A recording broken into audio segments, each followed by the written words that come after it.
es tapa de todos los diarios, incluso de la prensa obrera, el semanario del Partido Obrero, que titula en su edición de hoy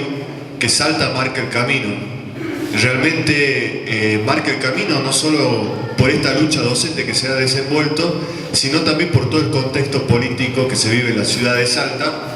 que se puede marcar a muy grandes rasgos, y ya lo vamos a desarrollar en el transcurso de la charla. Se puede marcar porque hay una tendencia, una polarización política entre el gobierno actual y fuerzas populares, fuerzas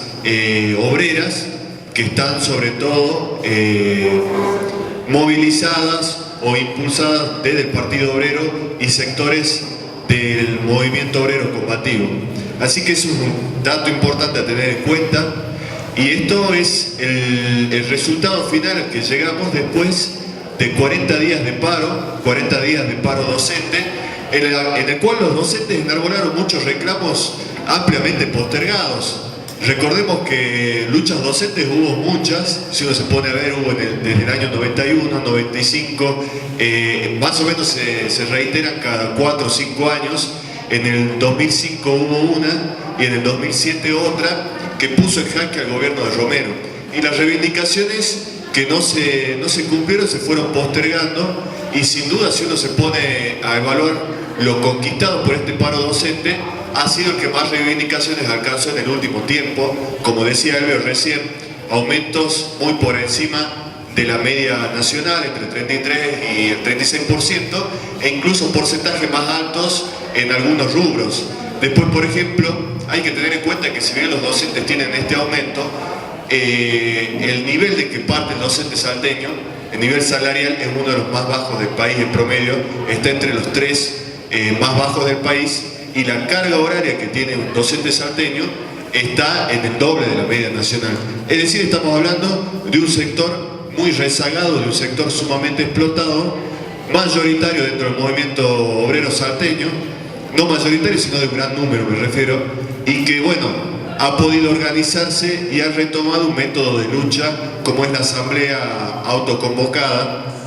superando todas las direcciones sindicales. Actualmente la docencia, al igual que la mayoría de los estatales, está dividida en muchísimos gremios, y todos ellos son patas sindicales del gobierno. Es decir, es el gobierno interviniendo en el movimiento obrero a través de sus patas sindicales que regimentan la lucha, desvían las posibilidades de lucha y cierran acuerdos a la baja con el gobierno.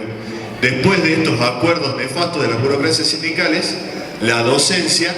se organiza por afuera de todos estos sectores, pone en pie una asamblea, incluso la pone en pie a pesar de las pretensiones de uno de los sectores más izquierdistas de todas estas patas sindicales, que es el sector de Gamboa, que quería mostrarse todavía como un representante de los docentes autoconvocados, cuando en el último tiempo, con su sindicato recientemente fundado CITEPSA, había tenido una política de total adaptación. Sin duda fue un agente, este personaje fue un agente del gobierno en todo este momento en la asamblea docente, pero la gran mayoría de los docentes lo sabían, y a tal punto es así que no aceptaron ir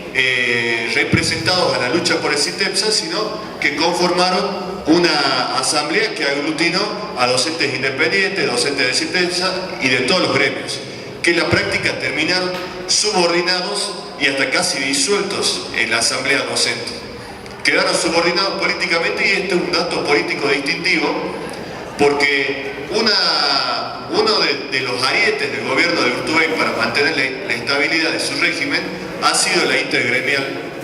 compuesta por muchos gremios carneros que han podido desmovilizar las luchas de todos los trabajadores estatales, sobre todo en el último año. Entonces, bueno, tenemos una situación excepcional, se podría decir, una situación marcada por esta irrupción del movimiento docente, por esta gran lucha que ha derrotado toda una serie de maniobras por parte del gobierno. Ha derrotado la represión, ha derrotado también el intento del gobierno de dividirlo de todos los otros sectores del mundo del trabajo, porque siempre hay maniobras por parte del gobierno en este tipo de casos, diciendo que un aumento en un sector va a perjudicar los aumentos en otros sectores. Eso fue quebrado por la asamblea docente, no solo por su propia lucha, sino porque había por parte de todos los sectores de trabajadores no un rechazo al aumento docente, sino una identificación con la lucha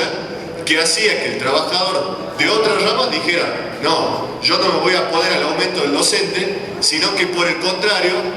voy a apoyar este reclamo porque va a servir como medida para todos los reclamos que vengan después. Entonces, lejos de crear una división entre los trabajadores, tenemos que la huelga docente ha aglutinado a los trabajadores de lucha y los ha impulsado a una perspectiva mayor. Este es el caso, por ejemplo, de los judiciales o de los trabajadores municipales de acá de la ciudad de Salta, que la próxima semana quizás nos den una sorpresa, saliendo ellos también a la lucha por un aumento salarial que es más que claro que tiene que ser dado, y más que nada después de la terrible devaluación que se sufrió en el mes de enero a nivel nacional. Entonces, como le decía recién, tenemos esta situación, tenemos un movimiento docente acaudillando, todo un ascenso del movimiento obrero a nivel provincial, que tiene sus corolarios en otros lugares de trabajo, y tenemos también una situación política totalmente nueva. Ustedes fíjense que cuando Urtubey asume con la gran promesa de darle a los docentes y a los trabajadores estatales una recomposición salarial y mejoras en sus condiciones de trabajo que el régimen de Romero había quitado, les había negado en todo este tiempo. Un régimen totalmente antiobrero como el de Romero, que dejó a miles de trabajadores en la calle, que exterminó convenios colectivos, que sacó una ley, la ley antihuelga, que se estuvo discutiendo el martes de la legislatura, que reprimió a mansalva a los docentes y a toda una serie de trabajadores de lucha. Se ilusionaron con esta posibilidad de que Urtubey sea una fracción progresista dentro del PJ y que le pudiera dar soluciones, y sin embargo llegamos nuevamente al final del camino sin que este personaje haya dado un cambio sustancial en la situación laboral del pueblo salteño. Entonces tenemos esa situación por un lado, pero esto se complementa, se agrava y se potencia por el hecho de que del otro lado los sectores gobernantes no tienen, como en aquella oportunidad, un recambio por izquierda dentro de su propio régimen. Romero tuvo el recambio con Urtubey, pero ahora la crisis que enfrenta el urtubeyismo no es solo una crisis de su gobierno, sino que es una crisis de todo un régimen. No solo de un partido político, sino de todo un régimen